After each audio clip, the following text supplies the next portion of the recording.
Uh, Ko mēs pagājušajā pārunājām?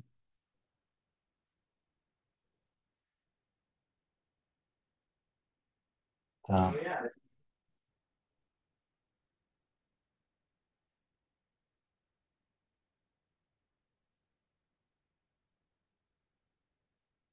Par ko mēs pagājušajā runājām? Atgādini mums. Ka Dievs ir mīlestība. Āmen. Un āmen. Jā, bet mēs piebeidzām to standartus. Piebeidzām. Jā, tā kā vēl pa standartiem gāja runa. Nu, mēs turpināsim. Standarti vēl būs daudz. Kas par kuriem tieši standartiem bija runa? Es jau ļoti daudz pateicu. Viņš pateica pats svarīgāko. Ka Dievs ir mīlestība. Amen. Jā, par vīna koka augļiem mēs arī runājām. Jā, par vīna koka augļiem. Ok. Labi. Par roku uzlikšanu, vai nesteidzās rokas uzlikt, vai ir uzmanīgi izvērtē atbildību. Nu jā, jo ir arī tā tendence, ka mēs tā svaidamies gan ar Dievu vārdiem, gan ar tām svētībām, gan vēl kaut ko. Nu, respektīvi, ka mēs to paši necienām. Līdz ar to mēs tā ļoti vispārinu, ja? Es domāju, es arī esmu tā darījis, ka nevis to, ka man bijis iespēja tur iesvētīt bīskapus vai vēl kaut kāds tāds, ja? Ne par tādiem amatiem varbūt, bet, nu, ka faktiski ar kaut kādām tādiem svētīšanām un vēl kaut ko, un nevienmēr ir to, kas tajā brīdī, teiksim, bija Dievs sirdī. Vairāk tāda vēsturiska, kā cilvēcīga. Mēs jau vēlamies otram labu, un tas jau nav slikti, tas ir labi. Bet ka mēs to aizklājamies ar Dievu. Respektīvi, ka mums vajadzīgas atbildība par to, ko mēs darām, ka mums vajag apzināti, ko un kā, kam. Nu, teiksim tā, ar Dievu vadību un tādu saprašanu. Un īpaši iet runa par tik svarīgām lietām, kā draudzes vadītāju iecelšanu, apstiprināšanu avatā. Tas ir tāds atbildīgs moments.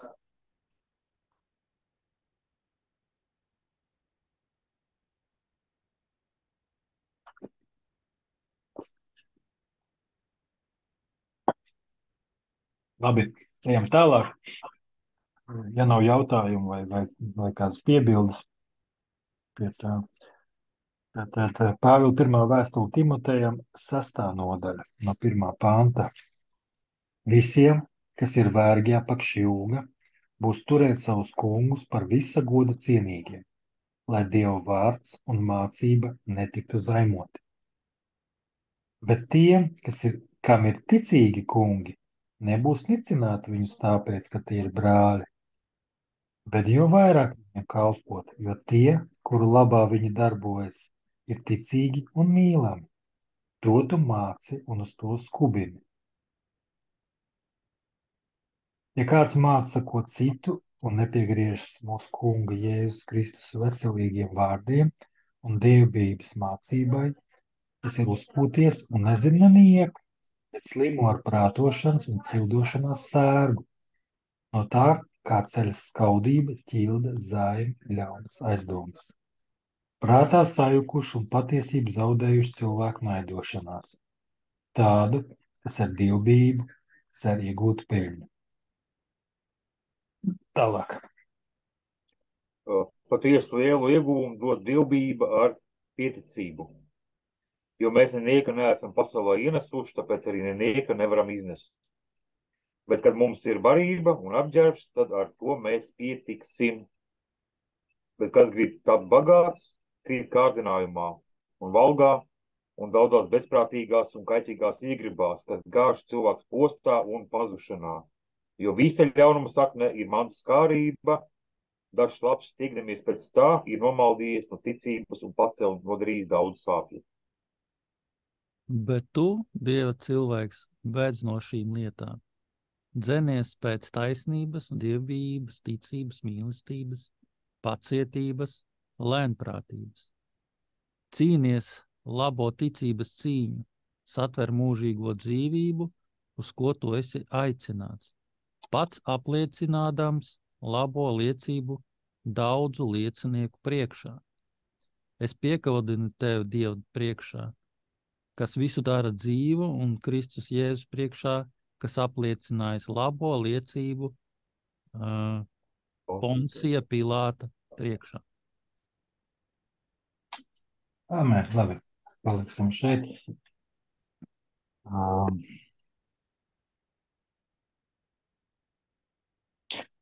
Varbūt iepriekš jau lasījāt cerams.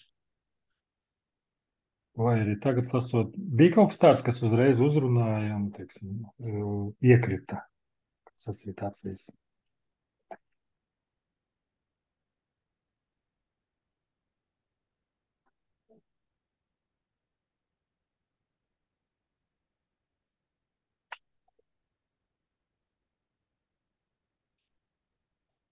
Nu, Labi. tas, Jā. ka mēs tā īsti neko pasaulē neesam ienesuši un neko arī nevaram iznest. Nu, tas tāds, jā, kad mēs jau principā varam kaut ko ienest, bet, ja tas nav Dievam par godu vai Dieva griba, tad jau tas ir nāk no šīs pasaules. Un to jau mēs līdzi nepaņemsim. Tā kā tas ir saistībā ar to kārdinājumu valgā. Un šeit viņš runā par pasaulīgo pusi tai kalpošanai. Tieši pretējs, kas bija iepriekšējā nodaļā, kur mēs izvērtējam garīgo pusi un cik tev jābūt ir tieši labai slāvai. Nu šeit, respektīvi, ir tas, kā tu to labo slavu var pazaudēt. Un arī kā tu vari ienest draudzē to slikto. To pasaulīgu. Paldies. Jā.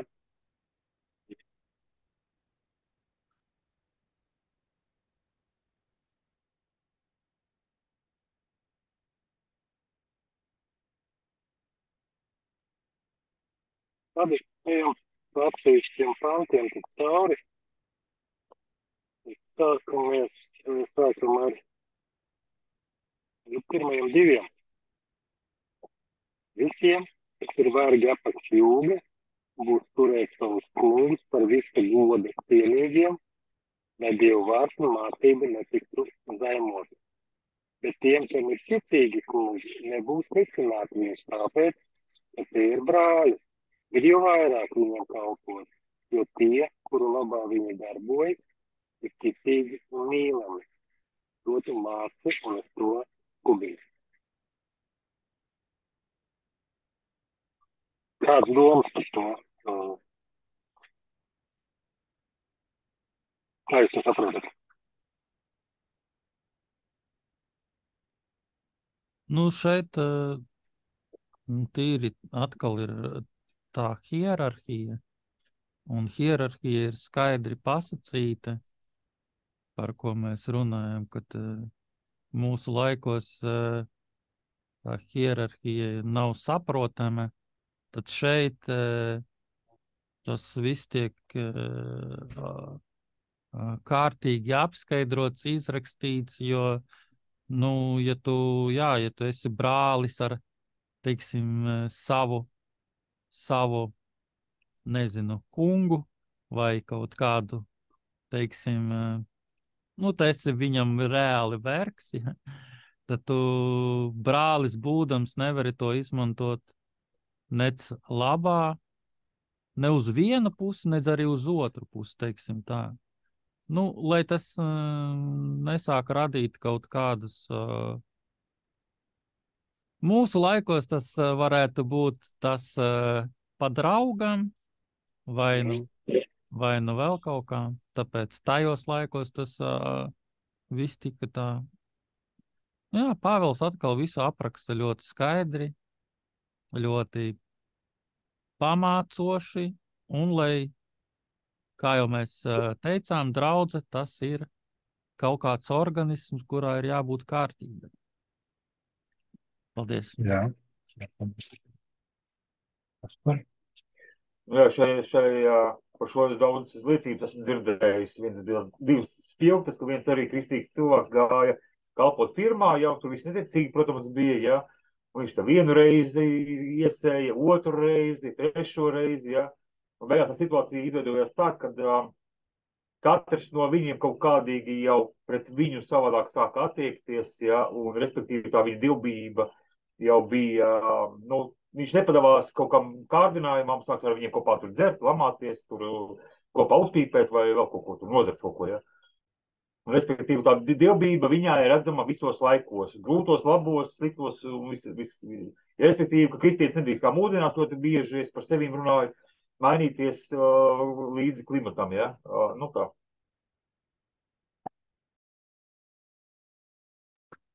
Jā, paldies. Šeit ir arī tāda atsauce, ka tajos laikos bija vargturība. Mums laikos varbūt ir savādāk, ja.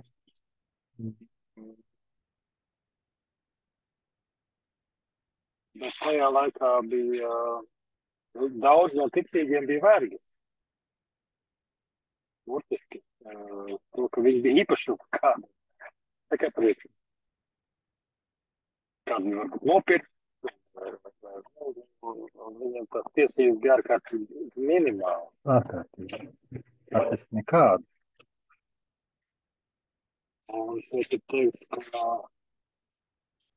arī būdams Dieva bērns, viņš ir ticīgs. Tev ir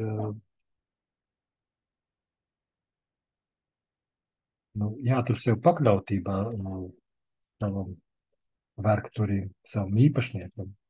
Ja tev var domāt, kā es esmu Dieva bērns, par mani neviens neko nedrīkst valdīt, ko tev var man pateikt.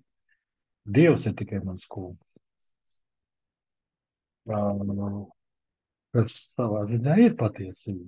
Nevis, teiksim tā, principā darīt kā tas ir.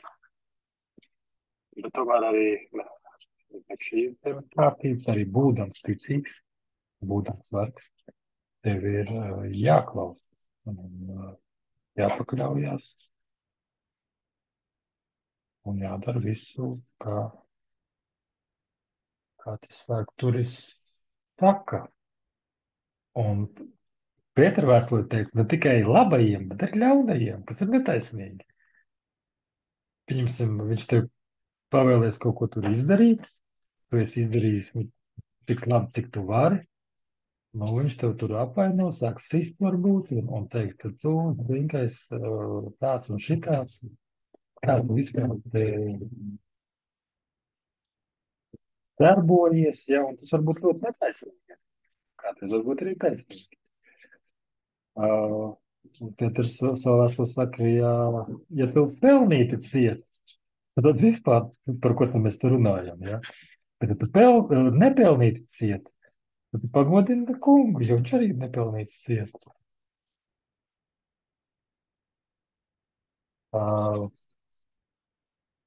Un tad šeit ir tā būtiskā nianse jāsaka.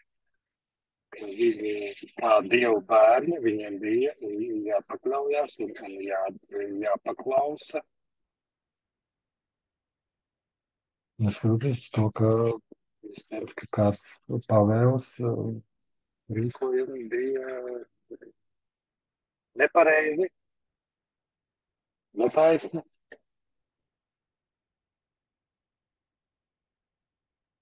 Jā, kas ir jābīst arī pasaules vārds. Protams, ka es ticu, ka ir kaut kādas robežas. Pieņemsim, tev liek atteikties no Dieva vai izdarīt slepkavību vai kaut ko tādu. Es domāju, ka ir gadījumi, kad jāsaka, nē, tas ir nepareizi. Man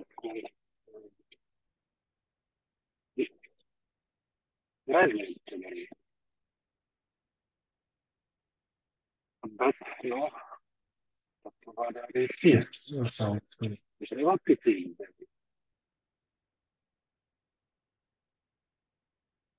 Un tālāk ir, jūs to pieminējāt arī šeit, ka tiem, kas ir ticīgi kungi, nebūs necināt viņus, tāpēc, ka tie ir brāļi. Vai es teicu, tu nedrīkst izmantot, jo varbūt tu esi zinotāks, teiksim, Bībelē un ilgāk draudzē, viņš tikko ir atgriezies, jauns.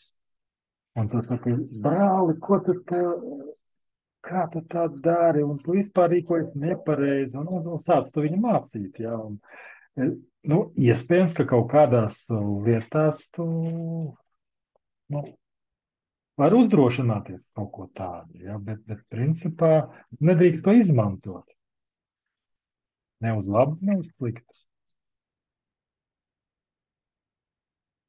Respektīvi, manipulēt ar to, ka arī viņš ir slikti. Un teikt, hei, mēs tagad abi esam brāļi. Mēs tagad abi esam brāļi, sadalīsim tavu mantu līdzīgi. Kaut ko tādu, Tā tu nedrīkst par to izmantot. Bet tā ir viņa jāciena un jāpaklausa. Jo viņš arī būdams, ja ir ticīgs un ja viņš ir īpašnieks, tad viņam arī ir prasība. Viņam arī ir prasība. Tas nozīmē, ka tikai tiem, kas ir vergi, kalpi, viņiem ir prasības paklausīt. Ja? Tagad, ja tam īpašniekam, ja vergturim vai viņš ir ticīgs, tad arī viņam jārīkojas attiecīgi pret saviem vergiem vai pakļautajiem. Ar taisnīgumu, ar mīlestību, ar pacietību. Tas nozīmē, ka tagad viņš nedrīkst viņus izrīkot, vai prasīt viņam darbu un labu darbu. Tas nozīmē, ka viņam ir atbildība arī tagad. Tas savs stāvoklis ir jāizmanto. Tā. Labi. Par to, laikam, nav nekādu vairāk jautājumu. Ja ir, tad... Tālāk ir kāds... Es to par 2 minūtes. Jā, man teikt, ka būs troks. Varbūt uz priekšu, tad kāds var parunāt par nākamajiem pantiem.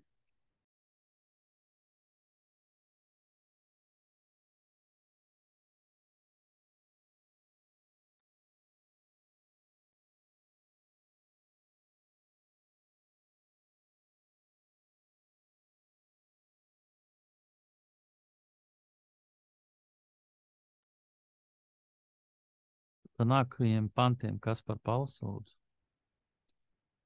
No 3. Ja kāds māca ko citu un nepiegriežas mūsu Kunga Jēzus Kristus veselīgajiem vārdiem un dievbijības mācībai, tas ir uzpoties un nezina nenieka, bet slimo ar prātošanu un ķildošanas sērgu, no kā ceļas skaudība, ķilda, zaimi, ļaunas aizdomas. Kāda domā, brāli? Aivi, ko tu saki par šo? Kas ir neveselīgā Kristus mācība un kas ir veselīgā Kristus mācība? Nu, ka es tev varu pateikt, Kaspar, kad nevajag iet uz šos kompromisa ceļus un turēties pie tā, kas saucās labā Kristus mācība, tie ir tie pamati, tā apustuļu mācība, kas ir tā pareizā, un pie tās ir jāpieturas, un teiksim, nevajag sākt kaut kādas pārāk izdomāt no sevis kaut kādas jaunas vēsmas un visādas tādas lietas, jo, kā šeit ir rakstīts, ka tu sāksi slimot ar prātošanu vienkārši. Tev nav daudz jāprāto, bet tev ir jāizlasa, ko Jēzus ir teicis par to.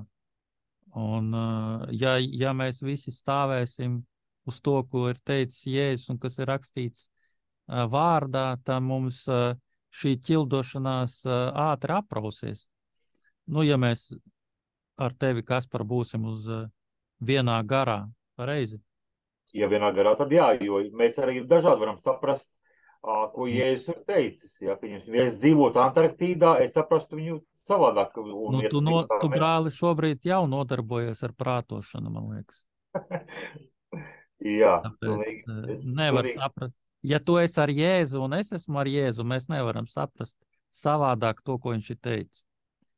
Tā kā, lūk, par to šeit. Vēsturiskā ietekme arī doši kaut kādu apstākļiem ir. Ja es dzīvotu mucā visu mūžu, es saprastu Jēzu, kā es viņu esmu redzējis. Ja. Un, respektīvi, ja es mucā esmu piedzimis, man grūti būtu saprast viņu, ja. Redzēt, kā tur viņu redzēja. Respektīvi, es lobos no tā, ko es saprotu, kas man ir mācīts vai ko esmu lasījis. Jo varbūt es nemaz neesmu lasījis, varbūt man kāds pastāstīs par Jēzu, ja? Un es jau saprotu to cilvēku, kā viņš man ir pateicis, pēc savām domām, ja? Tādā respektīva ziņā, ka, ir pamats, protams, bet ir arī, protams, kā Pāvils teica, ka ir jābūt arī neatšķirībām, bet arī jābūt novirzieniem, ja? Bet, protams, ir kaut kāds pamats, kas ir tā veselīgā mācība droši vien, uz ko mēs esam kopā jaunā meni, ja? Uz to mēs vispār nerunājam tā kā konfesijas vēlās, bet kaut kāda atšķirīga jautājuma, ko mēs varam droši vien diskutēt un domāt un tādā ziņā. Nu jā, Kaspar, tu pats arī atbildēji uz savu repliku, jo tas jau ir tas pamats, pie kā mēs abi varam atrast kopsaucēju un tās ķildes vai kaut kādas, teiksim, tavu redzējumu un manu redzējumu. Mēs varam padiskutēt, es varu pieņemt, tu vari pieņemt, vai nu mēs varam padalīties ar savu redzējumu, bet tas pamats, kas mums neļauj ķildoties, ir tas, ka mēs viens otru mīlam, brāli. Tā kā šāda ir tā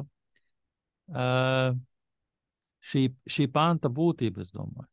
Paldies. Paldies. Paldies, brāļi. Aivi, tev žetons. Virtuāls cepumiņš. Jā. Paldies, bija ļoti laba diskusija, man patika. Jā, protams, ka ir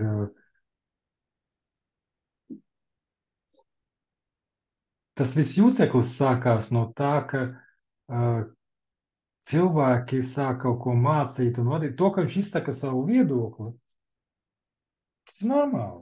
Jā, mums visiem savs viedoklis. Bet mēs, protams, ka mēs mācāmies saprast, ko Dievs par to domā, ko vārds saka, ko tie, kam ir pieredze, ko tie saka. Un tāpēc ir labi, kad kādi skolotāji, vadītāji, no viņiem ir ne tikai varbūt kaut kāda teoloģiskā pieredze, bet viņi arī ir nobrieduši kā cilvēki. Jo mēs jau iepriekš lasījām, ka ļoti liela ietekme tam, ka rodās visādi maldi, ir no tā, ka cilvēkiem ir netīras sirds. ka viņi paši, teiksim, viņi vēl garīgi nav, vai nu ne tikai nobrieduši, bet varbūt viņam tur visādas ambīcijas, un viņš grib kļūt baigais līderis, un tagad visus vest tur, kas pats par sevi nav slikti, bet viņš jau, nu, viņam ir jāizaug līdz tam vēl.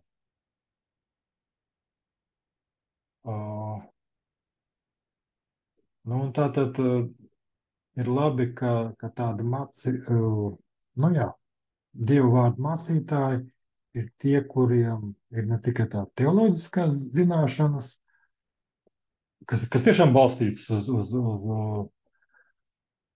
pareizu mācību, uz rakstiem. Un ne tikai varbūt kāda konfesionāla pārliecība, bet ka viņam ir tāds, nu, tāds veselīgs, daudzšķautnēns, bet kristīgi iesakņots redzējums. Un ka viņš tomēr ir nobriedis kā personība, bet nevis tur varbūt cenšas manipulēt ar cilvēkiem, piespiest viņus tieši domāt un runāt, kā viņš grib, un vēl visādas varbūt dīvainības. Varbūt, ka viņam ir kaut kāds nosliecis, viņš tur meklē jaunas meitenes un savā mājas grupiņā, ja, vai tur, cilvēks varbūt visādi, un ja viņš nav teiksim, pārbaudīts, viņš kaut kādā kvalitātē, tad tur viss kaut kas var notikt. Un arī tie, kas jau tādi tā kā lieli kalpotāji, pazīstam, teiksim, mācītāji, tik un tā viņiem šiem sanāk ir kaut kādi. Viņi var krist grēkos, gan seksuālos grēkos, gan finanšu grēkos, un tur lepnība un viss kaut kas var būt. Tā kā šeit visu laiku jābūt teiksim, tādām arī monitoringam kaut kādam. Tad ir kaut kādi mācības standarti. Protams, mums ir Bībele. Un kā jau es teicu, ja mēs mīlam viens otru, tas ir ļoti, ļoti tāds svarīgs faktors arī. Protams, ka svētā gara vadība, ja mēs meklējam viņa gribu un mēs mācāmies Dievs, ko tu par domā, un mums ir raksti, mums ir instrukcija, mums ir svētais gars, un ja mēs mīlam uz otru, tad tas jau ir tāds ļoti labs punkts, uz kā pamatu mēs varam atpūtīgi izteikties un apgūt to Dievu mācību, pieaugt tajā. Jā, tātad.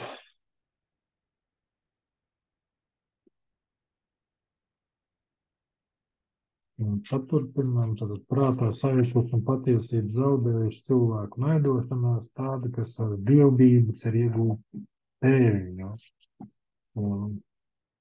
Mēs kaut kādā ziņā jau to skatījām, ka iespējams, ka kādiem varbūt nepareiza motivācija. Grib būt vadītājs, lai vienkārši pēļņas dēļ. Un tas var būt arī slavu. Ir spīdošs orators vai spīdošs teologs, un tagad visiem jābrīno viņu, un tur vēl kaut kas tāds. Un tas kaut kur spiežās ārā, un citi jūt, ka it kā, labas lietas runā, bet kaut kas tur ir tāds netīrs. Tad, protams, ka vajag būt par to, saprast, ko darīt. Protams,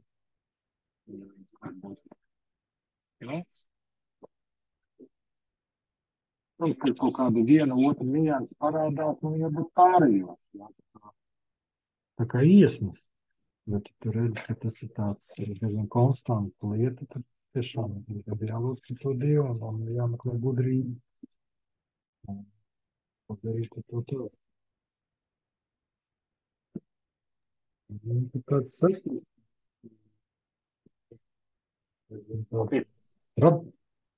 Mēs tie jau izlasījām prātā sajukuši un patiesi zaudējuši cilvēku naidošanos tādu, kas ar dievbību ir iegūt peļņu. Ir kaut kāds komentārs vēl tur ir.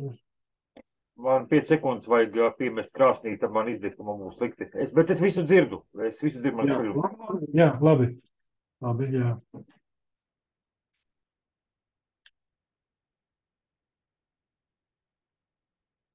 Tad tālāk ir patiesi liela ieguvuma dot dievbība ar pieticību, jo mēs nenieka neesam pasaulē ienesuši, tāpēc arī nenieka nevaram iznest. Tad, kad mums ir barība un apģērbs, tad ar to mēs pietiksim. Un būtībā tādi ļoti radikāli vārdi. Faktiski es ticu, ka kristiešiem tajā laikā tas bija ļoti saprotami. Bet kristiešiem mūsu laikos lielai daļai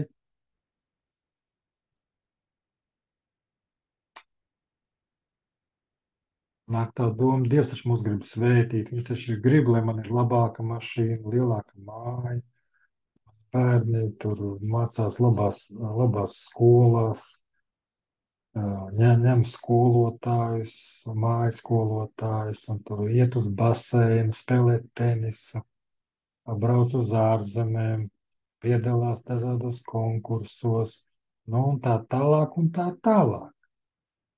Un tas viss maksā lielu naudu. Tad tā pieticība ar paliek tāda diezgan attāls ieti. Ko es par to domāju? Kas tas viss dzirdot, viņš jau atnāks visu stāstīt. Jā, es tad gribētu, man tā ļoti sasaistījās ar to, kad patiesi lielu iegūmu dod dievbijība arī ar pateicību. Jo ar pateicību, jo mēs nenieka neesam pasaulē ienesuši, tāpēc arī nenieka nevaram iznest. Tas man tā sasaucās ar to, kad mums visu laiku pasaulē saka, kad tu tur vari pats, tu tur to ieguvi šo, un tā pateicība nav vispār. Un kristiešiem ir jāiemācās šo vienkāršo pateicību par to, kas tev ir. Un ka tas, ka to mēs neesam ienesuši un mēs arī neiznesīsim. Ka tev katru rītu tu vari pateikties Dievam par to, ko viņš tev dod, ka tu esi vesels, kad ārā ir labs laiks, kad tev ir ko ēst un ģimene un tik daudz lietas, par ko pateikt paldies. Un tas mums kā kristiešiem arī ir jāiemācās, jo, kā tu teici, ja tu nemāki pateikt paldies par to, kas tev ir, tad tu tiecies pēc ar vienu labākas mašīnas, vēl labākas un tā tālāk. Un tu jau aiziet tās galējībās un tas pat, jā, nemaz neizskatās kristietīgi. Es arī īstenībā biju, jā, to, kad es pirmo reizi dzirdēju, kad, tas jau tie jau tādi pieticīgi, tātad Dievs viņus nav svētījis, vai es pat nezinu, jā, vai arī, kaut kā tā kā, viņi nav tik svaidīti, varbūt, ja viņiem nav bagātība. Respektīvi, viņi nav tik apķērīgi, gudri, es nezinu, vēl kaut ko. Tas galīgi nav tas, ar ko vajadzētu salīdzināt dievbijību. Tu taču neredzi šī cilvēka sirdi un kā viņš kalpo un tā tālāk. Tāpēc es tieši otrādāk es esmu redzējis ļoti daudz bērnu ģimenēs un tādās pieticīgās, ka viņi kalpo Dievam ar to mazumiņu, kas viņiem ir, un no sirds. Un viņi arī pasakās par reāli, viņi arī reāli pasakās, ka mums tai 9 bērnu ģimenei ir kur dzīvot, mums ir ko paēst, Jo, ja Dievs par tevi negādā, tev ir grūti iztikt tik lielai ģimenei, teiksim tā. Un teiksim, ģimenes galvai pabarot tik lielu ģimeni arī nav viegli, teiksim. Tā kā tur dieva paļaušanos uz Dievu ir daudz lielākā mērā, es domāju. Paldies. Paldies, jā. Kas par? Jā, Es ticu, ka tu pie krāsas saņēmi tādu uguns svaidījumu. Jā. Jā. Un par šo pateicību, ja es man tā grūti pateikt citiem cilvēkiem, kā viņi domā, bet es no savas pieredzes varu pateikt, ka man tā pateicība, droši saprašana par pateicību, kas ir kas un kas ko maksā un kas vispār ir un kas ko nodara. Un droši pēc tā, kad bija kaut kādi ļoti, ļoti sevi, kaut kādi manas paša vainas grēku dēļ, bija kaut kāds laiks, kad es, teiksim tā, bija ļoti, nebija ko ēst, ja? Bija tas, kas bija leduskapī palicis. Tā bija reāli, tā bija toreiz mannā bija palikusi kaut kāda un ķiršu kompots. Tāpēc es no šīs dienas vienkārši ķiršus vienkārši nevaru pasīties uz viņiem, teiksim tā, ja. Un tas man toreiz arī iemācīja, ka tas iepriekš, kas bija tie pilnīgi klātie gaļas galdi, ka tā bija svētība, ja. Bet kamēr man šis brīdis nebija atnācis, es to nesapratu, ja. Respektīvi, tā kā, es nezinu, kā kurš katrs līdz tam nonāk, ja, bet tas man bija tāds tiešām, ka es biju pateicīgs gan par maizi, ja, gan par dienas šķēdienu, gan par gultas vietu atvainojos, ja, un lai kāda tā hata būtu, ja, paldies, ka man ir kur atnākt, kur man ir pagulēt, ka man nelīst galvas uz galvas, ka tā jums tā, ja, bet tas cits jautājums, ja. Bet, un šajā sakrā es šodien arī lasīju vienu rakstu vietu, es nezinu, kāpēc viņu atzīmēju, un speciāli atsēju telefonā. Slavu Dievam, ja. Es izlasīšu, ja, pirmā laiku 29. nodaļa. Tev, kungs, pieder augstība un spēks, godība un slava un gods, jo viss, kas debesīs un zemes virsū, tas tev pieder. Ja. Un bagātība un gods nāk no tevis. Un tu esi valdītājs pār visu. Respektīvi, arī šeit arī rakstīts ir, ja, ka, viss ir viņa, mēs viņam nevaram neko iedot tādu, kas būtu, jā, protams, tādā ziņā jā, bet, tur bija šajā gadījumā bija, kad Dāvids īsi pirms projām iešanas pie sava kunga iesvētīja draudzi, un viņi nes šo zeltu tā kā respektīvi varētu padomāt, tas, no otras puses arī, tas zelts jau pieder tā kādi dievam, jā, bet viņš saka, ka viņa tā sirds ir tīra, ka viņš aiz tīra apsvērumā vadīts bībā pret to kungu, to dara. Tā kā, respektīvi, es nezinu, kā kurš katrs tur līdz tam nonāk, bet, ir kaut kāds, ja kaut kas jāizdzīvo. Lūk, šī bija laba, piemēram, varētu teikt, arī mācība, ja, kad Dievs šo manu varbūt to kritisko stāvu, ko es pats varbūt arī izraisīju, ja, tomēr viņš varēja vērst to man par labu. Es paliku pieticīgāks, es paliku pateicīgāks, es sapratu maizes garšu, ja, un tas man daudz secinājumus deva, tā kā tā ziņā Dieva vārds atkal saka, ka viņš spēja vērst visu par labu saviem bērniem, ja, tie, kas dara viņu prāt, protams, ja. Tā, paldies. Paldies, jā. Tas bija vērtīgs pienesums, jūs abu teiktais, bet tas viens vārds pateicība. Tas vārds tik ļoti labi iet kopā ar dievbijību. Jo tā, ka tu tiešām pateicies par visu, tas tev dara pazemēt.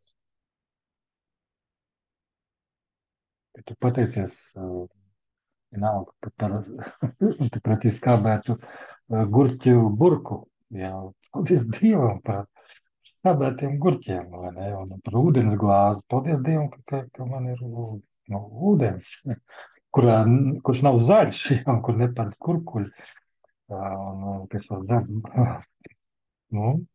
pietiekam tīgrūdi. Es domāju, ka tas ir viens no dievbijības arī tādiem komponentiem ļoti svarīgiem. Ka tu atzīsti, ka tev tas ir, ka tas ir īstenībā dāvāts un ka tā ir svētība. Un tu pieminēji Dāvidu, jā, šis arī bija tāds labs, nu, pienesums, labs atgādinājums, laba nianse, ka, jā, Dāvids, kurš, kurš tā, no mūsu vērauklām neskatījās gluži pieticīgs. Viņš bija ķēniņš, un kuram bija tur no zelta milzīgā daudzumā. Nu tā, ja viņš šeit būtu noteikti miljonārs, ja ne multimiljonārs vai kaut kas tāds. Varbūt pat miljardieris. Es nezinu, nu, tas nav tik būtiski. Ja. Uh, bet, kurš, bet kurš to zeltu vienkārši nu, pateicās par to, un nevis viņš bija pielips pie viņa sirds.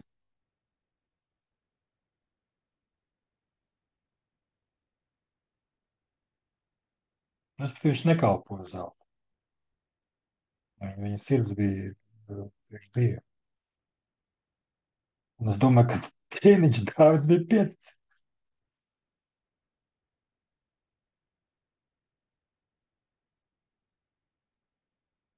Bet tas nav izmērāms, tā pieticība, vai tev tiešām ir tikai viens bikšu pāris, vai tev tas bikšu pāri ir nu, vairāki un varbūt dārgi, bet savā sirdī tu vari būt pieticīgs un faktiski nedzīties pēc tās mantas. Tā manta nevirza tavu dzīvi, un tu neesi atkarīgs no tā. Tavu lēmumu nav atkarīgi no mantas. Protams, ka tu, nu, teiksim, nevari doties kaut kādā, teiksim, misijas braucienā, ja tev, nu, galīgi nav nekādas līdzekļu priekš tā. No otras puses, ja tu tici Dievam, tu zini, ka tas ir viņa aicinājums, nu, to spērt tos soļus, ko tu vari spērt. Tu nevari nopirkt biļeti lidmašīnai, ja tev nav par ko nopirkt. Bet nu, līdz lidostai tu vismaz vari aizbraukt. Nu, es kā tādu nu, piemēru. Uh,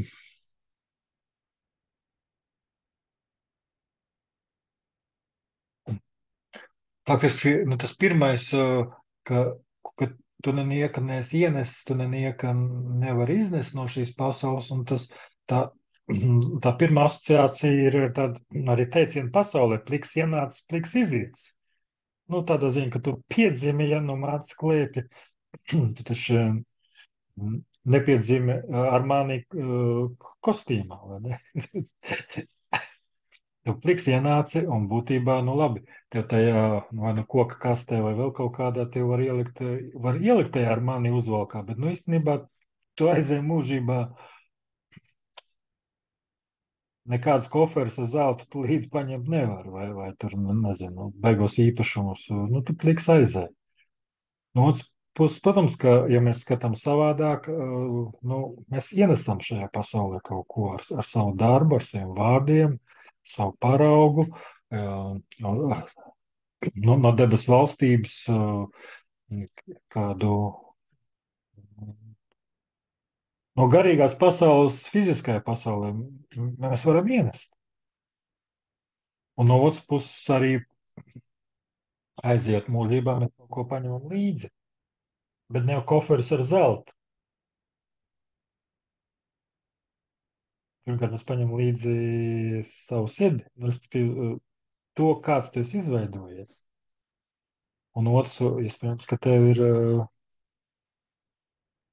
līdzi sekos glābtas dvēseles, un varbūt ne tajā brīdī, ja varbūt viņi nāks līdzi pēc kaut kāda laika, bet tev kaut kas būs,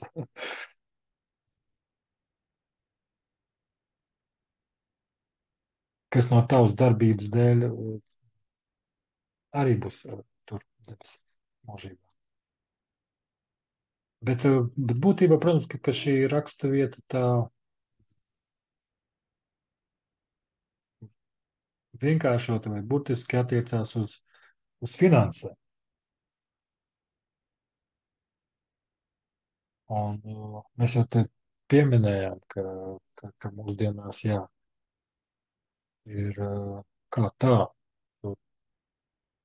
Nu, ja mācītājs piebrauc pie draudzes, tur no kaut kādu 25 gadus vecu Opelu kadetu, ja, tad, nu, tā liekas, hei, nu, varbūt, ka atceros mācītājs, kurš arī tāds, bra, to, ko viņš laikam varēja atļauties, nopirka dacīti. Nu, dačiem, jā, dacīti. Nu, viņš kā mācītājs, nu, labi, varbūt, nu, ne 7. mēri, bet, nu, mums kaut kāda pasātu vismaz būtu zelīgāk. Bet, nu, viņš ar dacīti brauc. Nē, nu, labi.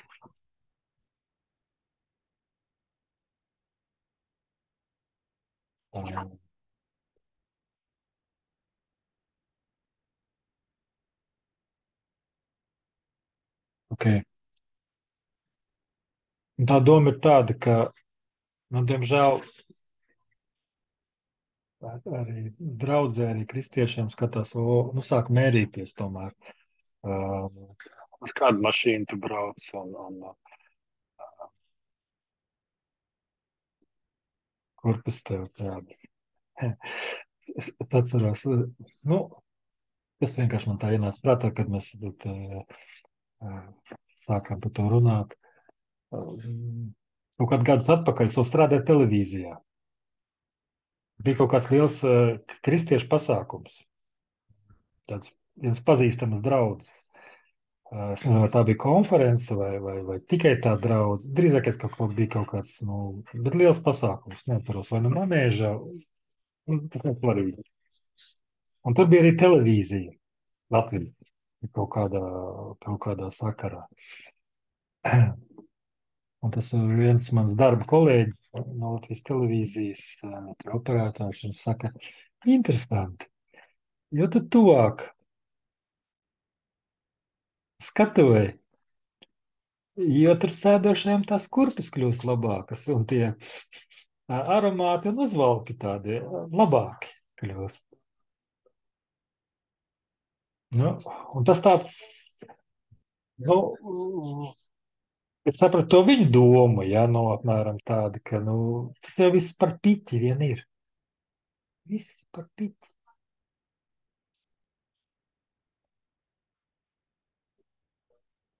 Bet, nu, redz, es no otras puses domāju, ka, ja tu tuvāk skatuvei, jo tās biksītes tādas izdilušākas un tās kurpītes tādas caurākas, nu, īstenībā arī būtu pervers. Un nav jau tā problēma, ka viņš tur sēž, taksim, dungriņu biksītēs nevis Mickey Mouse 3, jā, bet kaut kādās tādās normālās, nopirktas labā veikalā. Ar to nav problēma. Problēma, ja priekš viņa tas ir ļoti svarīgi, ka tas ir tāds mērķis viņam pienākošais. Tad viņa sirds ir pielipinājusies pie tā, un viņa tā vērtība asociēsies ar to, kas viņam ir.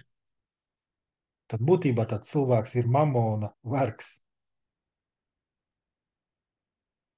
Es laikam stāstīju to stāstu par Gordonu, kurš bija baņķiera dēls, un tās viņam atstāja mantojumu tādu normālu, ka viņš saprata, ka viņam pietiks. Viņam pietiks.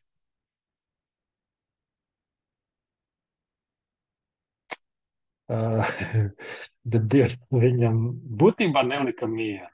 Nē, nu viņš varēja to noignorēt un vienkārši nocietināties un teikt, nelien manā naudā.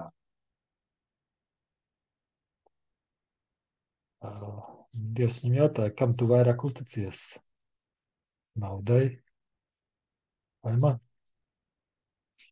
Un Gordonam vajadzēja 3 gadus, lai tiktu no tā viss vaļā. Nu, respektīvi, viņš kā normāls, racionāls cilvēks Nu, nebija tā, ka viņš vienā dienā visu tur norakstīja, nu, nezinu, kaut kādai tur, nu, misijai, ja, Āfrikā. Bet, nu, viņš deva prom, deva, un viņš saprata, ka tu nevari atpirkties no Dieva vienkārši ar bišķiņu. Šajā gadījumā viņam bija jānocērt to, ka tomēr to racionāli aprēķini. Aha, un šajā mēnesī vajag tik un tik, nu, un tad es kalkulēju ar to tik un tik. Viņš iemācījās, ka ja Dievs viņam saka, ka nu, viņam ir tik un tik konkrēta summa, un Dievs viņam saka, Gordon, ziedot to tagad tur. Viņš saka, kungs, bet man nav vairāk. Ka tu vari uzticēties Dievam, ka tu atdod tā kā, nu, pēdējo. Un tu uzticies, jo zini, ka tu nepaliksi nēdis ne šodien, ne rīt, ne pairīt. Ka nezinu, kaut kādā veidā tev nauda atkal atnāks.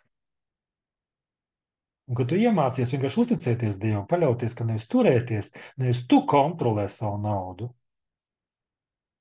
bet tu zini, bet tas nenozīmē, ka tu dzīvo kā muļķītis tāds, un ieraudzīji katru, nu, kam vēl iedot, ja? Un tu tā nedzīvo, tu esi pārvaldnieks. Bet ja Dievs tev saka, tagad šo, tur, un tu saki, jā, kungs, jo tu paļaujies uz viņu, un tu esi iemācījies, ka ja tu paklausi, viņš tev parādā nepaliks. Un tā ir brīvība. Un tas ir ne tikai par naudu, tas var būt par jebko citu.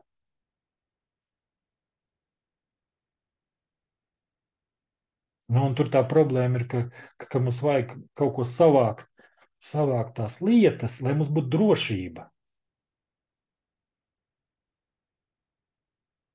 Ka ja nu kas, man tur ir rezervītes, man tur ir kontiņš, man tur ir kriptovalūta, man tur vēl kaut kas tur ir un drošība. Protams, ja Dievs saka, ka vajag teiksim, gatavoties, nu, tā kā Jāzepam Eģiptē, ja, viņi ir 7 gadus savā, lai izturētu nākamos bada gadus. Tā bija Dieva vadība konkrēti. Tad viņi tā darīja. Bet, nu, ja tu to dari vienkārši, ka tā ir tava drošība un tavs, teiksim, apliecinājums. Mana pašvērtība ir, ka es iepiežos no tādām normālām mašīnām, kuras var paspēst citām no augšas. Nevis, gan es, lai krustojumā mani ieraudzītu.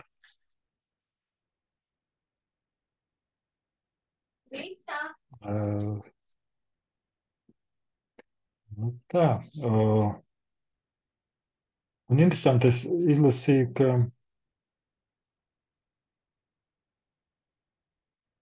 ka tu tas vārds pieticība, tas mums tā iztulkots, un viņš īstenībā pareizi iztulkots ir. Bet tur tā doma ir iekšējā pietiekamība, ka tev nevajag ārējais kaut kādus grabuļus, lai tu jūties komfortabli. Nu, tas nozīmē, ka nu labi, ja tev vajag ziepes, lai nomazgātu rokas. Es nerunāju par kaut kādiem priekšmetiem, lai tu varētu normāli dzīvot, ka tu mēs visi ģimeni dzer no vienas glāzītes, ja, bet ka jums katram ir savu. Es neesmu par tādām lietām, ja, bet ka tu jūties drošs un tevis apliecinoši ar kādām lietām ārpusē. Nu, teiksim, no ārējām. Tavs pašapliecinājums, tavu tāds prestižs, tavu es. Kas tu esi? Man ir šis, man ir šis. Jā. Ka tev tā Dievs tevi, ja, ir pietiekams. Iekšējā vērtība. Kopā ar uzticēšanās, dīva, pateicība, šis vārds pateicība ļoti labi, ko tas ienāca šeit, jā, pateicība. Jā. Labi, šeit apstāstamies šodien. Un